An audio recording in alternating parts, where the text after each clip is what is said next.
bersama saya Utari Sekar Putri. Pada video kali ini saya akan menyuguhkan sebuah video mengenai 3 buah pembahasan, yaitu pembahasan pertama adalah apakah manusia itu, dan yang kedua adalah keseimbangan jasmani dan rohani pada manusia, dan pembahasan yang ketiga adalah hubungan manusia dengan dirinya, yang akan dijelaskan oleh saya sendiri, Utari Sekar Putri, dan kedua rekan saya, yaitu Weita Lauza Azhara dan Asmarani. Untuk lanjut ke video selanjutnya, jangan lupa untuk subscribe channel ini dan jangan lupa untuk nyalakan notifikasinya. Selamat menyaksikan.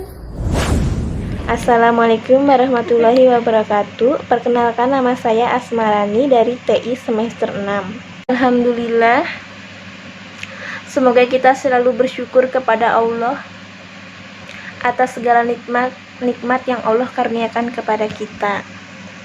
Yang akan saya bahas di ceramah singkat ini adalah tentang apa itu manusia. Menurut Dr. Marzuki M.Ag, Al-Quran tidak membicarakan proses kejadian manusia secara detail sebagaimana yang dijelaskan oleh ilmu biologi atau ilmu kedokteran.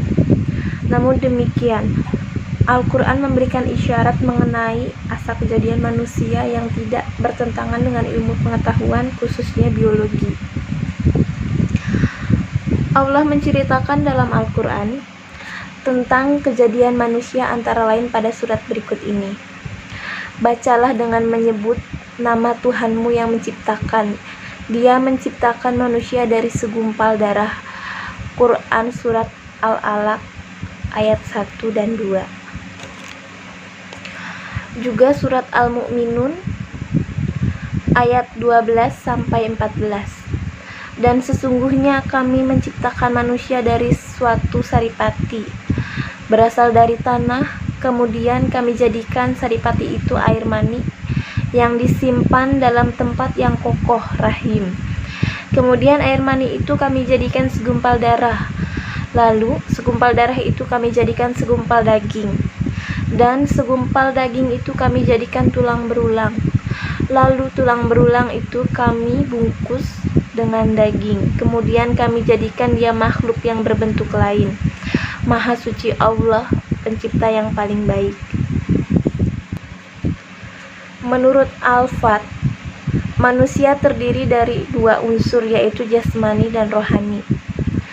Jasmani adalah unsur yang dapat dilihat dan disentuh oleh panca indera.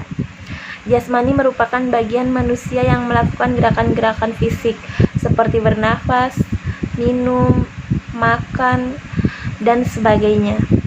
Sedangkan rohani merupakan unsur yang tak dapat dilihat dan disentuh oleh kelima indera manusia, yang dapat mendorong manusia itu melakukan aktivitas berpikir. Dan aktivitas berpikir inilah manusia dapat membedakan yang baik dan yang buruk, yang benar dan mana yang salah. Bahkan untuk lebih sempurnanya, manusia diberi bentuk tubuh yang bagus di antara makhluk-makhluk lainnya. Sebagaimana dalam firman-Nya, sesungguhnya kami telah menciptakan manusia dalam bentuk yang sebaik-baiknya. Quran Surat At-Tin ayat 4. Manusia sebagai khalifah di muka bumi. Dalam Al-Quran, manusia menempati kedudukan yang istimewa dalam alam semesta ini. Dia adalah khalifah atau pemimpin di muka bumi ini, sebagaimana firman Allah dalam surat Al-Baqarah ayat 30 yang artinya, ingatlah ketika Tuhan berkata kepada para malaikat, aku akan menciptakan khalifah di muka bumi ini. Allah memberikan kepercayaan yang besar kepada manusia untuk menjadi khalifah. Manusia diberi keleluasan untuk mengolah alam ini untuk memakmurkan dan mensejahterakan penduduk di muka bumi ini. Manusia itu sendiri dapat dikatakan berkualitas apabila ia memiliki kebebasan untuk berbuat dan berkehendak. Kebebasan yang dimaksud adalah kesadaran untuk mewujudkan kualitas dan nilai diri sebagai khalifah Allah di muka bumi secara bertanggung jawab. Kualitas dan nilai manusia dapat diraih apabila manusia memiliki kemampuan untuk mengarahkan naluri bebasnya berdasarkan pertimbangan alqiyah yang dikaruniakan Allah kepadanya dan dibimbing oleh cahaya iman yang menerangi nuraninya yang paling murni. Sekian video dari saya yang membahas tentang apa itu manusia.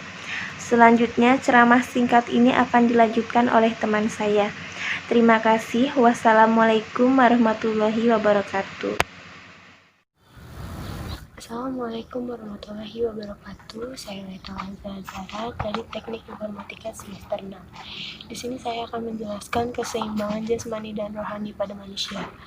Sesuai dengan fitrah Allah, manusia memiliki 3 potensi, yaitu al-jasad atau jasmani, al-aql atau akal, dan ar-ruh atau rohani. Islam menghendaki ketiga potensi tersebut dalam keadaan tawazun, yaitu seimbang. Perintah untuk menegakkan neraca keseimbangan ini dapat dilihat pada Quran Surah Ar-Rahman ayat 7 sampai dengan 9. Yang pertama, ada jasmani. Mukmin yang kuat itu lebih baik dan lebih disukai Allah daripada mukmin yang lemah. Hadis riwayat Muslim. Kebutuhannya adalah makanan yang halal, thayyiban, beristirahat, dan hal-hal lain yang menjadikan jasmani kuat. Yang kedua adalah akal. Yang membedakan manusia dan hewan adalah akalnya. Akal pula lah yang menjadikan manusia lebih mulia dari makhluk-makhluk lainnya. Dengan akal, manusia mampu mengenal hakikat sesuatu, mencegahnya dari perbuatan jelek dan kejahatan, membantunya dalam memanfaatkan kekayaan atau yang oleh Allah diperuntukkan baginya, supaya manusia dapat melaksanakan tugasnya sebagai Khalifatullah fil ard, wakil Allah di atas bumi. Dijelaskan dalam Quran Surah Al-Baqarah ayat 30, ayat lainnya Quran Surah Al-Ahzab ayat 72. Kebutuhan akal dan ilmu ada di Quran Surah Al-Imran ayat 190 untuk pemenuhan sarana kehidupannya. Yang ketiga, ada ruh atau hati. Kebutuhannya adalah zikrullah. Pemenuhan kebutuhan rohani sangat penting agar roh atau jiwa tetap memiliki semangat hidup. Tanpa pemenuhan kebutuhan tersebut, jiwa akan mati dan tidak sanggup mengemban amanah besar yang dilimpahkan kepadanya. Dengan keseimbangan, manusia dapat meraih kebahagiaan hakiki yang merupakan nikmat Allah Subhanahu wa Ta'ala karena pelaksanaan syariah sesuai dengan fitrahnya. Untuk skala umat, ketawazunan akan menempatkan umat Islam menjadi umat pertengahan atau umat wasaton. Kebahagiaan itu dapat berupa kebahagiaan batin atau jiwa dalam bentuk ketenangan jiwa. Kedua, kebahagiaan zahir atau gerak dalam bentuk kestabilan ketenangan beribadah, bekerja, dan aktivitas lainnya. Dengan menyeimbangkan dirinya, maka manusia tersebut tergolong sebagai hamba yang pandai mensyukuri nikmat Allah. Dialah yang disebut manusia seutuhnya. Contoh-contoh manusia yang tidak tawazun. Pertama, manusia ateis, tidak mengakui Allah, hanya bersandar pada akal rasio sebagai dasar. Yang kedua, manusia materialis, mementingkan masalah jasmani atau materi saja. Yang ketiga, manusia pateis, kebatinan, bersandar pada hati atau batinnya saja. Terima kasih. Wassalamualaikum warahmatullahi wabarakatuh. Assalamualaikum warahmatullahi wabarakatuh. Perkenalkan, nama saya Utari Sekar Putri, jurusan Teknik Informatika semester 6. Saya akan menjelaskan tentang hubungan manusia dengan dirinya. Setelah relasi diri terhadap Tuhan, lingkungan, manusia lain terbentuk, pada dasarnya kepribadian seorang itu dengan sendirinya terbentuk.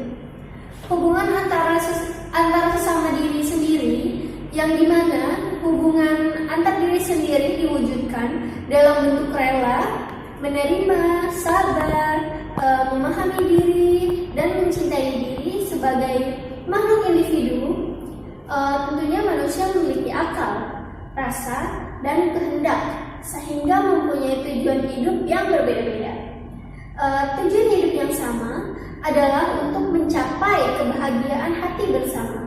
Sedangkan kebahagiaan hati bersama dapat tercapai apabila sudah mendapatkan kebahagiaan pribadi tentunya. Kebahagiaan pribadi terlaksana apabila manusia mampu menerapkan sikap rela, menerima, dan sabar. Selain itu, perlu pula diketahui bahwa manusia punya kewajiban secara